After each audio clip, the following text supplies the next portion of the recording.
ونفخ في الصور فإذا هم من الأجداث إلى ربهم ينسلون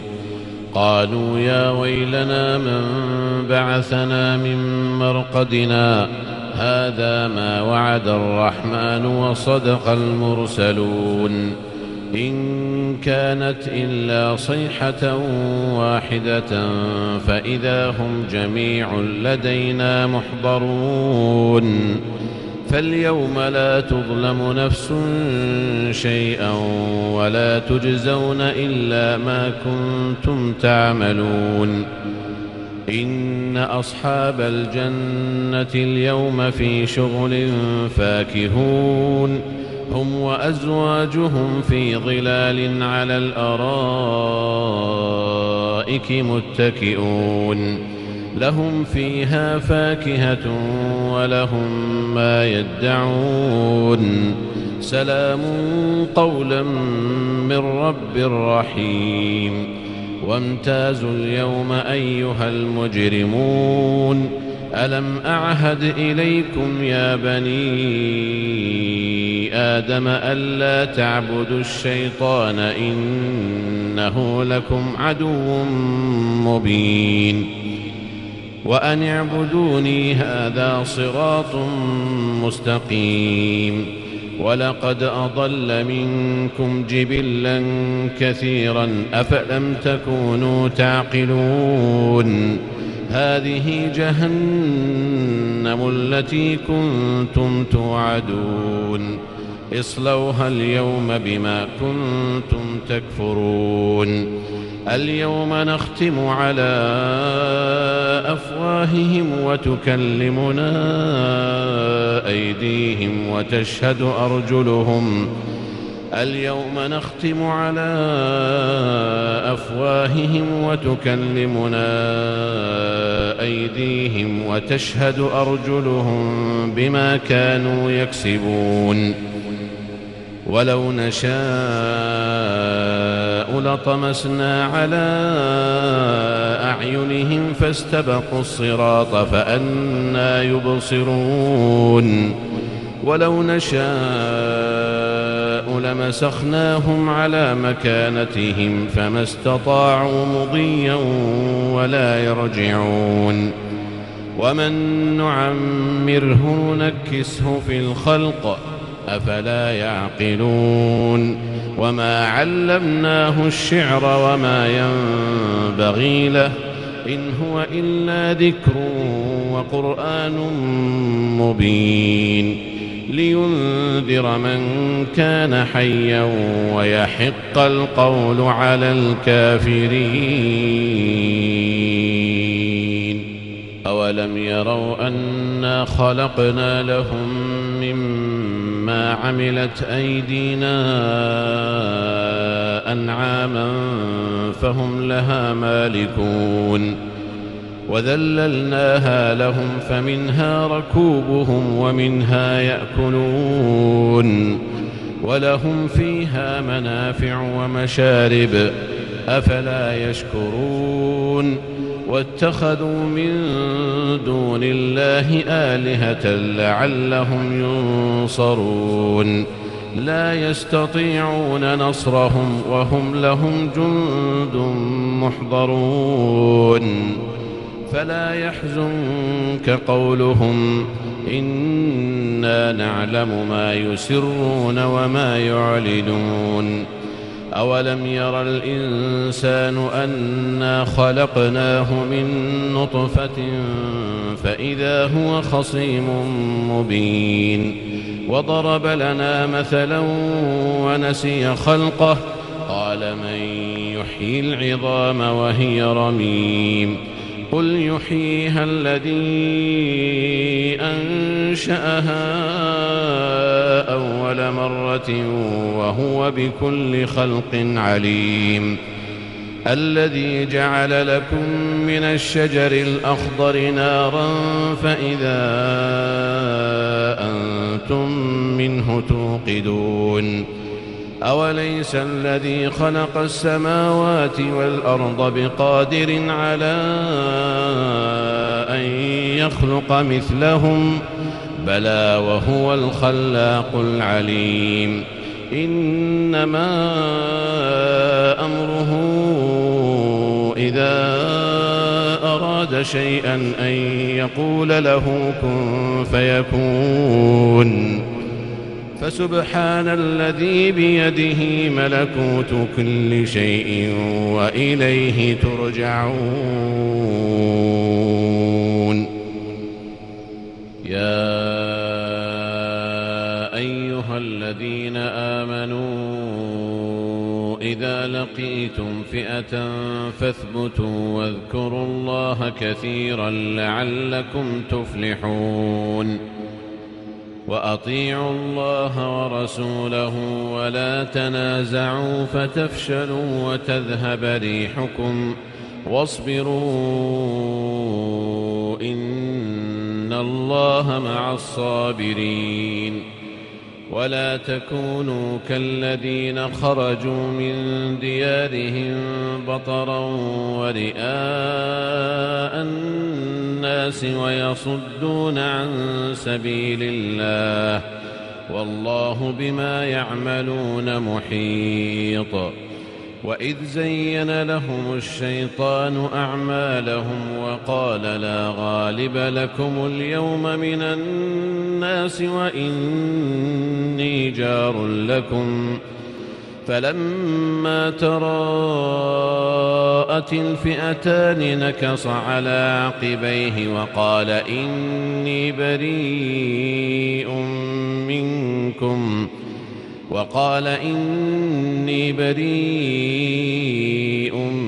منكم إني أرى ما لا ترون إني أخاف الله والله شديد العقاب. إذ يقول المنافقون والذين في قلوبهم مرض غر هؤلاء دينهم ومن يتوكل على الله فإن الله عزيز حكيم. ولو ترى إذ يتوفى الذين كفروا الملائكة يضربون وجوههم وأدبارهم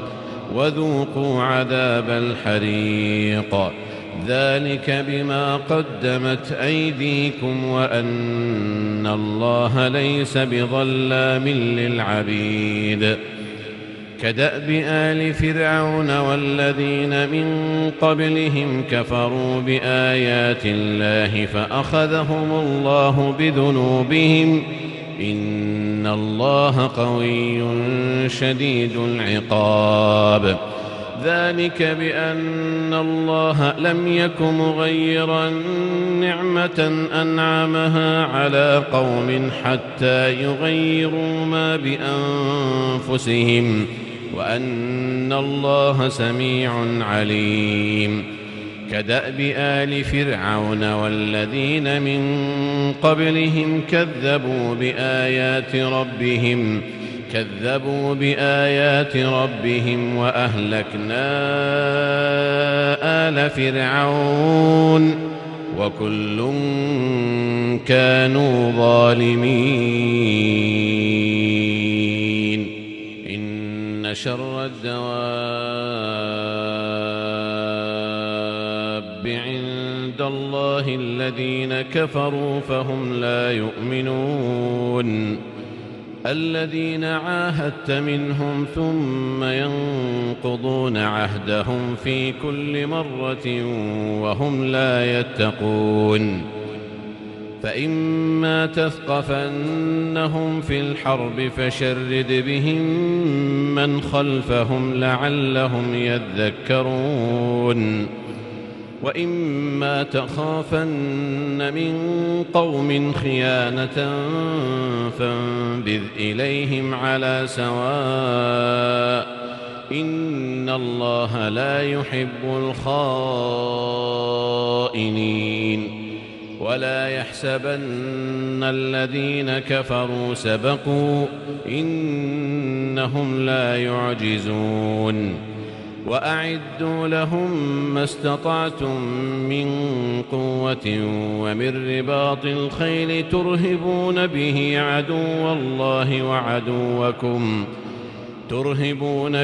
عدو الله وعدوكم وآخرين من دونهم لا تعلمونهم الله يعلمهم وما تنفقوا من شيء في سبيل الله يوفى إليكم وأنتم لا تظلمون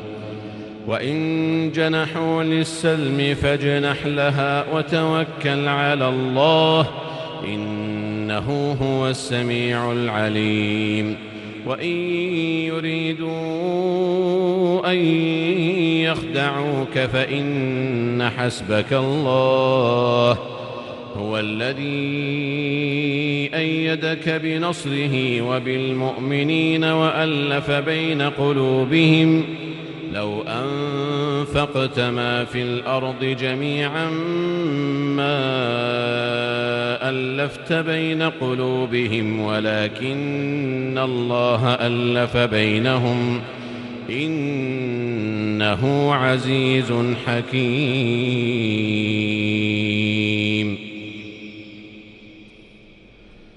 ويا آدم اسكن أنت وزوجك الجنة فكلا من حيث شئتما ولا تقربا هذه الشجرة فتكونا من الظالمين فوسوس لهما الشيطان ليبدي لهما ما وري عنهما من سوآتهما وقال ما نهاكما ربكما عن هذه الشجرة إلا أن تكونا ملكين أو تكونا من الخالدين وقاسمهما إني لكما لمن الناصحين فدلاهما بغرور فلما ذاقا الشجرة بدت لهما سوآتهما وطفقا يخصفان عليهما من ورق الجنة وناداهما ربهما ألم أنهكما عن تلكما الشجرة وأقل لكما إن الشيطان لكما عدو مبين قالا ربنا ظلمنا أنفسنا وإن لم تغفر لنا وترحمنا لنكونن من الخاسرين قال اهبطوا بعضكم لبعض عدو ولكم في الأرض مستقر ومتاع إلى حين قال فيها تحيون وفيها تموتون ومنها تخرجون يا بني آدم قد أنزلنا عليكم لباسا يواري سوآتكم وريشا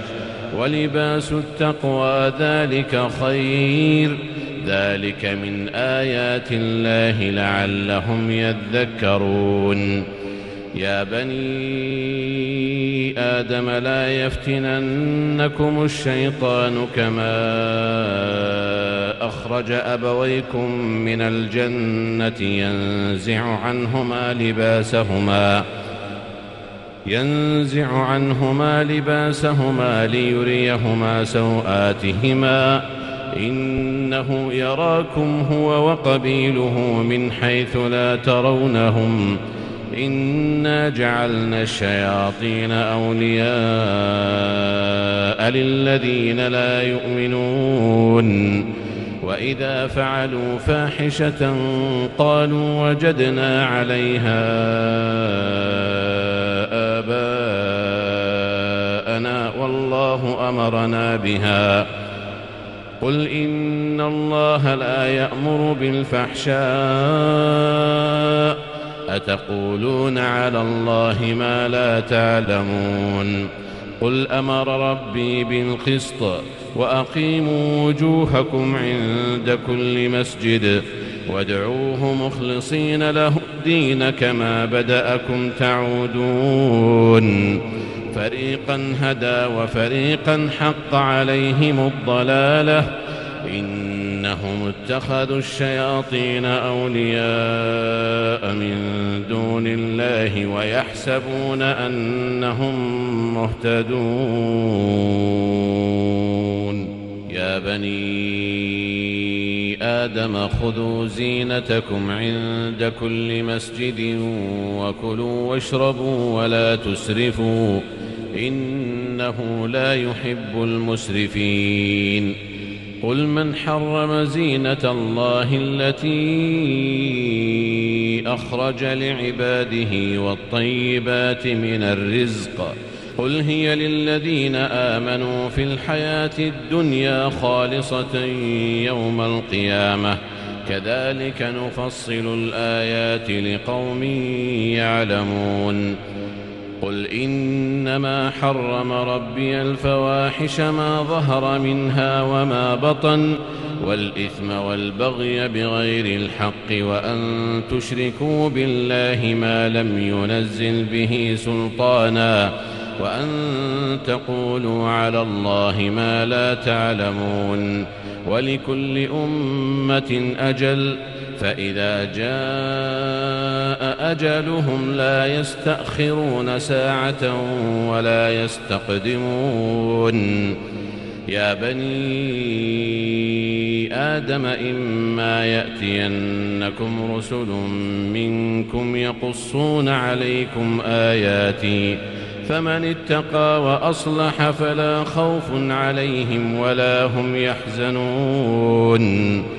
والذين كذبوا بآياتنا واستكبروا عنها أولئك أصحاب النار هم فيها خالدون يا أيها النبي لم تحرم ما أحل الله لك تبتغي مرضات أزواجك والله غفور رحيم قد فرض الله لكم تحلة أيمانكم والله مولاكم وهو العليم الحكيم وإذ أسر النبي إلى بعض أزواجه حديثا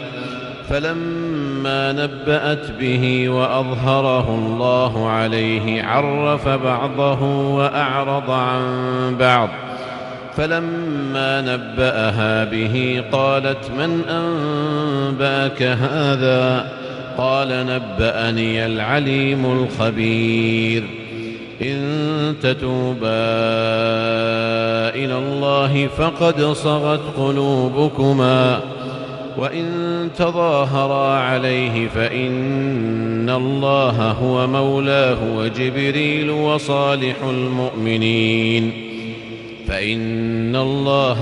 مولاه وجبريل وصالح المؤمنين والملائكة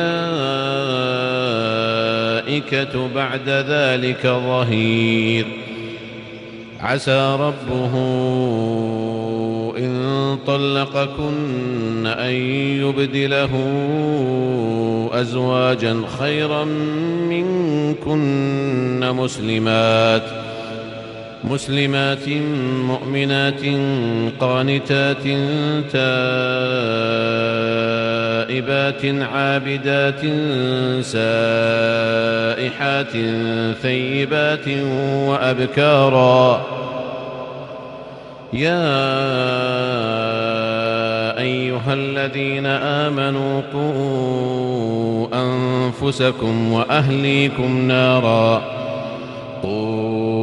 أنفسكم وأهليكم نارا وقودها الناس والحجارة عليها ملائكة غلاظ شداد لا يعصون الله ما أمرهم ويفعلون ما يؤمرون يا أيها الذين كفروا لا تعتذروا اليوم إنما تجزون ما كنتم تعملون يا أيها الذين آمنوا توبوا إلى الله توبة نصوحا عسى ربكم أن يكفر عنكم سيئاتكم ويدخلكم جنات تجري من تحتها الأنهار يوم لا يخزي الله النبي والذين آمنوا معه نورهم يسعى بين أيديهم وبأيمانهم يقولون ربنا أتمم لنا نورنا واغفر لنا إنك على كل شيء قدير. يا أيها النبي جاهد الكفار والمنافقين واغلظ عليهم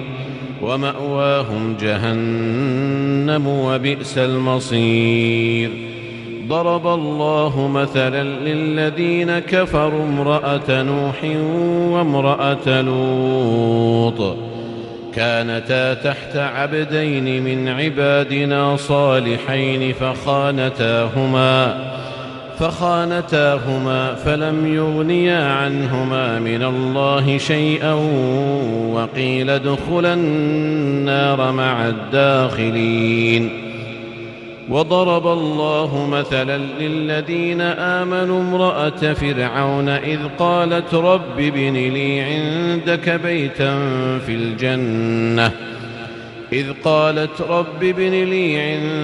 بيتا في الجنة ونجني من فرعون وعمله ونجني من القوم الظالمين. ومريم ابنة عمران التي أحصنت فرجها فنفخنا فيه من روحنا وصدقت بكلمات ربها وكتبه وكانت من القانتين.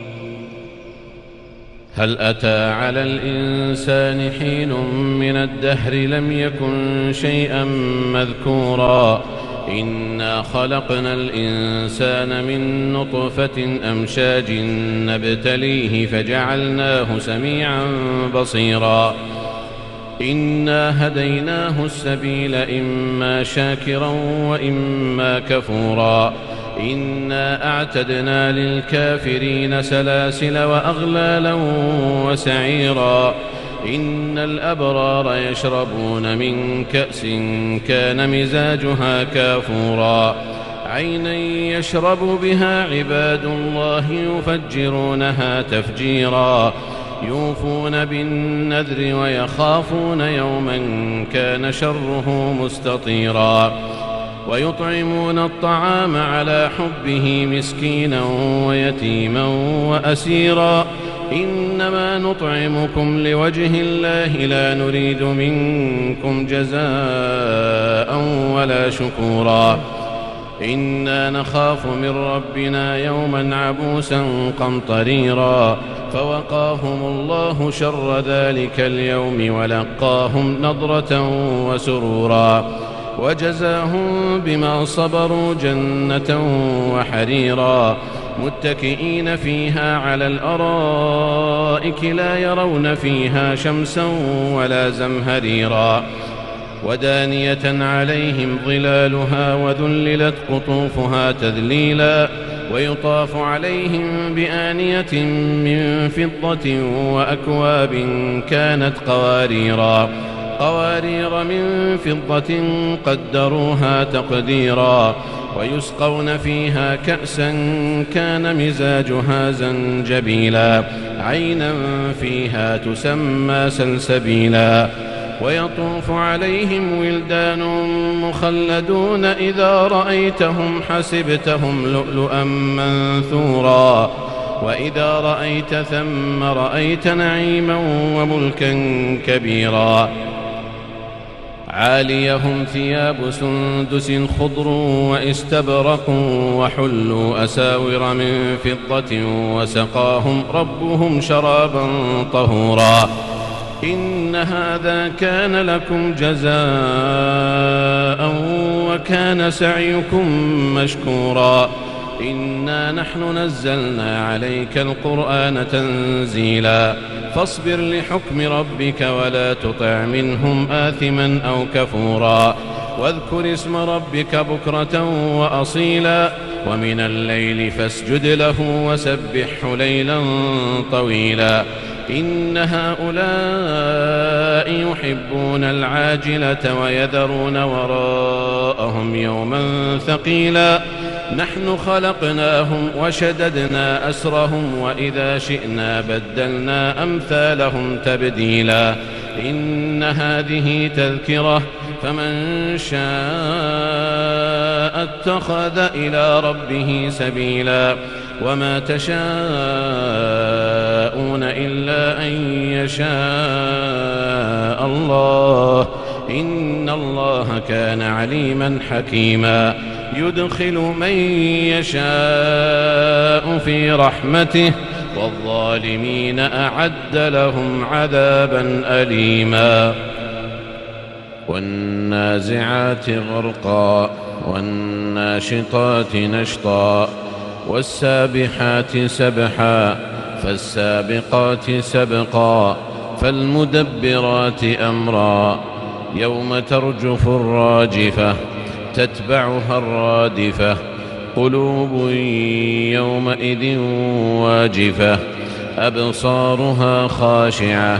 يقولون أئنا لمردودون في الحافرة أئذا كنا عظاما نخرة قالوا تلك إذا كرة خاسرة فإنما هي زجرة واحدة فإذا هم بالساهرة هل أتاك حديث موسى إذ ناداه ربه بالوادي المقدس طوى اذهب إلى فرعون إنه طغى فقل هل لك إلى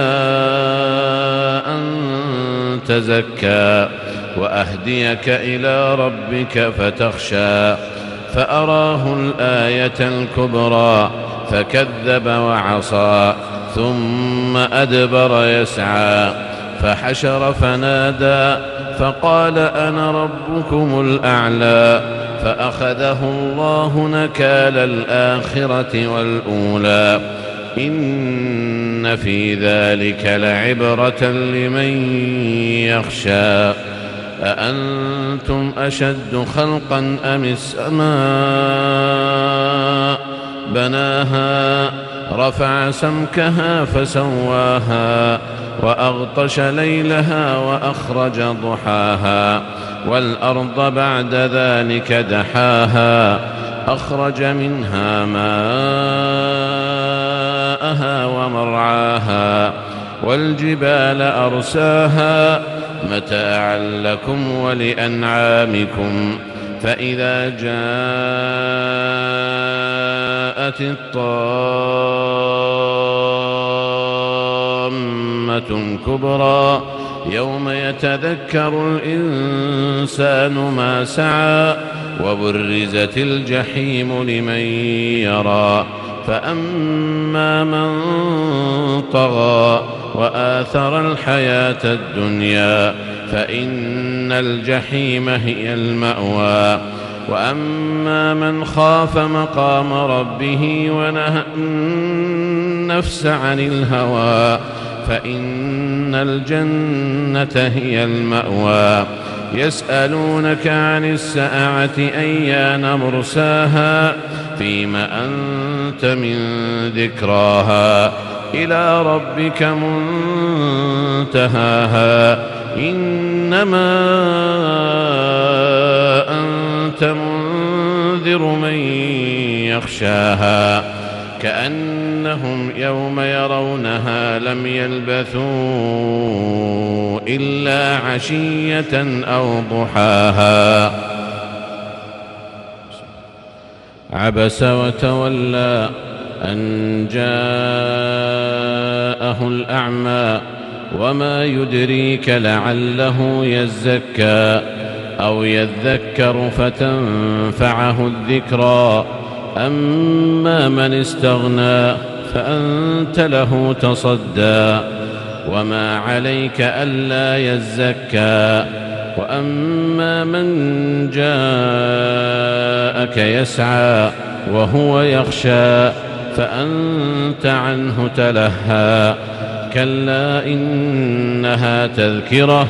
فمن شاء ذكره في صحف مكرمة مرفوعة مطهرة بأيدي سفرة كرام بررة. قتل الإنسان ما أكفره من أي شيء خلقه من نطفة خلقه فقدره ثم السبيل يسره ثم أماته فأقبره ثم إذا شاء أنشره. كلا لما يقض ما أمره. فلينظر الإنسان إلى طعامه أنا صببنا الماء صبا ثم شققنا الأرض شقا فأنبتنا فيها حبا وعنبا وقضبا وزيتونا ونخلا وحدائق غلبا وفاكهة وأبا متاعا لكم ولأنعامكم. فإذا جاءت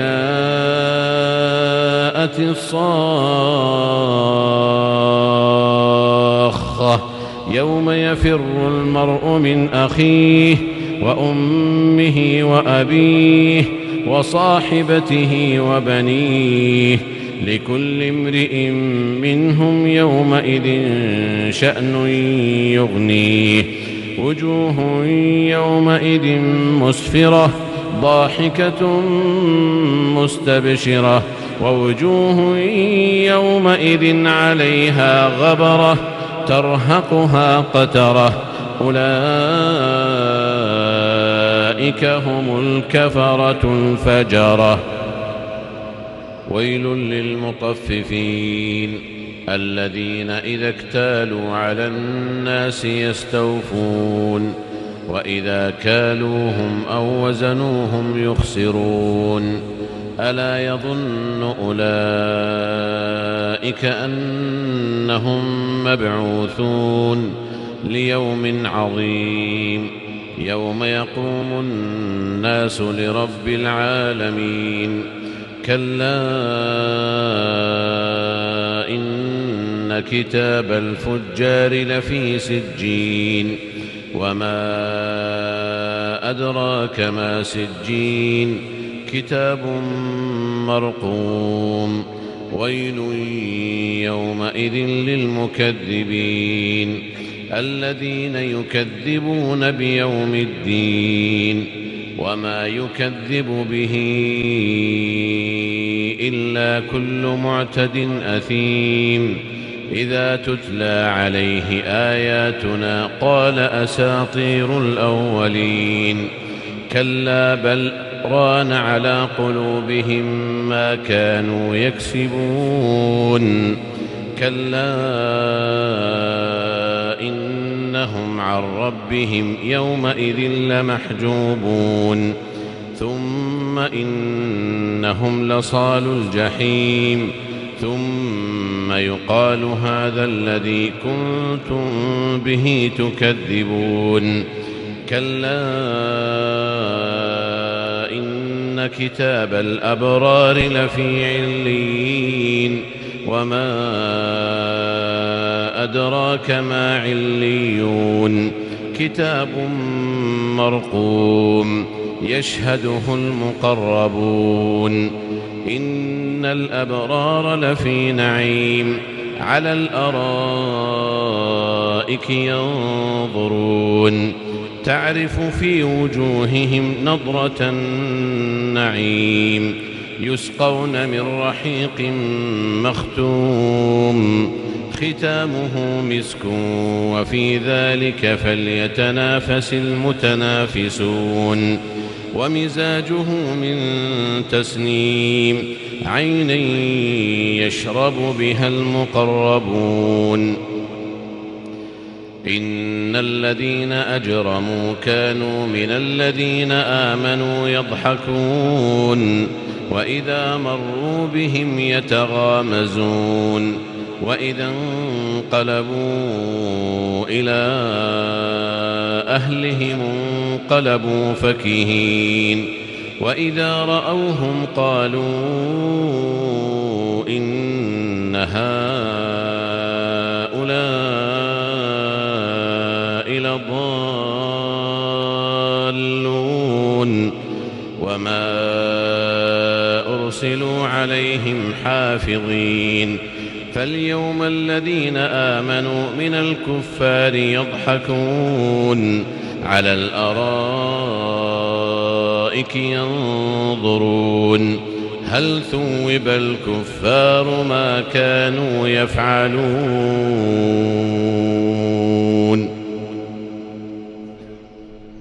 والسماء ذات البروج واليوم الموعود وشاهد ومشهود قتل أصحاب الأخدود النار ذات الوقود إذ هم عليها قعود وهم على ما يفعلون بالمؤمنين شهود وما نقموا منهم إلا أن يؤمنوا بالله العزيز الحميد الذي له ملك السماوات والأرض والله على كل شيء شهيد إن الذين فتنوا المؤمنين والمؤمنات ثم لم يتوبوا فلهم عذاب جهنم ولهم عذاب الحريق إن الذين آمنوا وعملوا الصالحات لهم جنات تجري من تحتها الأنهار ذلك الفوز الكبير إن بطش ربك لشديد إنه هو يبدئ ويعيد وهو الغفور الودود ذو العرش المجيد فعال لما يريد هل أتاك حديث الجنود فرعون وثمود بل الذين كفروا في تكذيب والله من ورائهم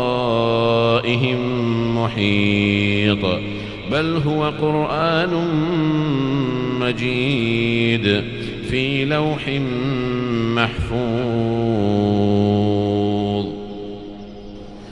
سبح اسم ربك الأعلى الذي خلق فسوى والذي قدر فهدى والذي أخرج المرعى فجعله غثاء أحوى سنقرئك فلا تنسى إلا ما شاء الله إنه يعلم الجهر وما يخفى ونيسرك لليسرى فذكر إن نفعت الذكرى سيذكر من يخشى ويتجنبها الأشقى الذي يصلى النار الكبرى ثم لا يموت فيها ولا يحيا قد أفلح من تزكى وذكر اسم ربه فصلى بل تؤثرون الحياة الدنيا والآخرة خير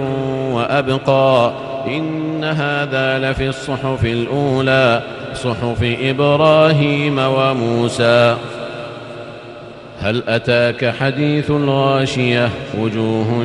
يومئذ خاشعة عاملة ناصبة تصلى نارا حامية تسقى من عين آنية ليس لهم طعام إلا من ضريع لا يسمن ولا يغني من جوع وجوه يومئذ ناعمة لسعيها راضية في جنة عالية لا تسمع فيها لاغية فيها عين جارية فيها سرر مرفوعة وأكواب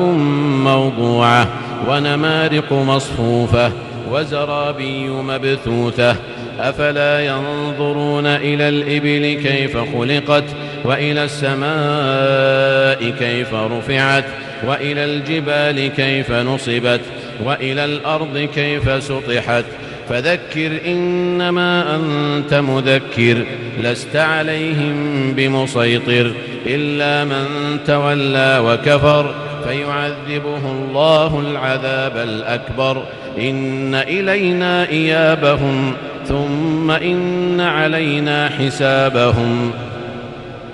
والضحى والليل إذا سجى ما ودعك ربك وما قلى وللآخرة خير لك من الأولى ولسوف يعطيك ربك فترضى ألم يجدك يتيما فآوى ووجدك ضالا فهدى ووجدك عائلا فأغنى فأما اليتيم فلا تقهر وأما السائل فلا تنهر وأما بنعمة ربك فحدث ألم نشرح لك صدرك ووضعنا عنك وزرك الذي أنقض ظهرك ورفعنا لك ذكرك فإن مع العسر يسرا إن مع العسر يسرا فإذا فرغت فانصب وإلى ربك فارغب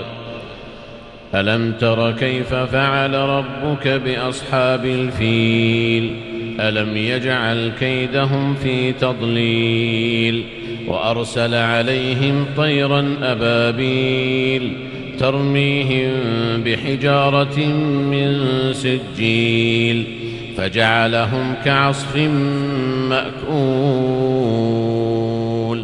قل هو الله أحد الله الصمد